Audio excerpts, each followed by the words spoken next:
السلام علیکم ورحمۃ اللہ وبرکاتہ۔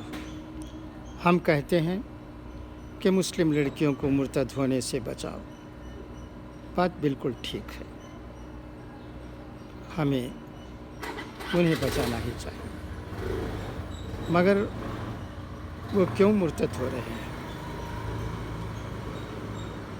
کیا وجوہ ہیں جن کی بنا پر وہ مسلم معاشرے سے دور ہو رہے ہیں؟ ان کے دل بدلے ہیں یا نہیں میں نہیں جانتا، مگر مسلم معاشرے کو چھوڑ کر کسی اور معاشرے کو وہ کیوں اختیار کر رہے ہیں؟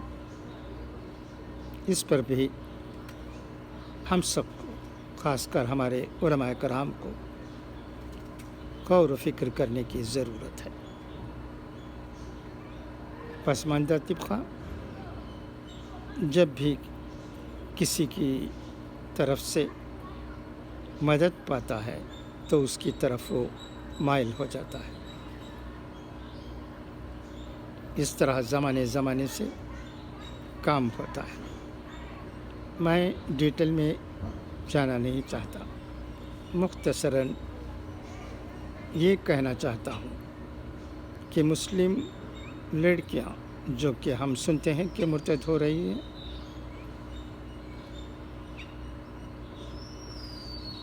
اس کے ہم بھی ذمہ دار ہیں۔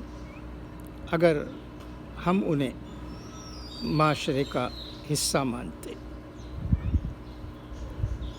ان کے ساتھ وہ ویوہار کرتے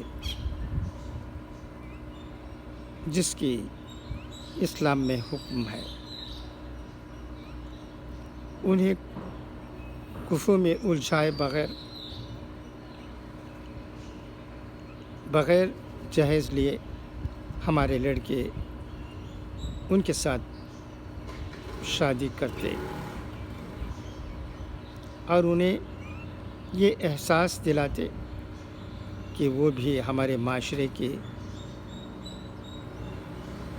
ایک حصہ ہے۔ اسلام برادری میں تقسیم ہونے کی بات نہیں کہتا، تو یہ حالت نہیں پیدا ہوتی جو ہمیں دیکھنے کو مل رہی ہے، اور ہم کہتے ہیں کہ مسلم لڑکیاں مرتد ہو رہی ہیں۔ اس پر اگر ہم سوچیں، خاص کر علماء کرام سوچیں اور مناسب قدم اٹھائیں تو بہتر ہوگا۔ اس رمضان المبارک کے مہینے میں یہ اچھا کام علماء کرام سے ہو سکتا ہے۔ خدا حافظ، فی امان اللہ۔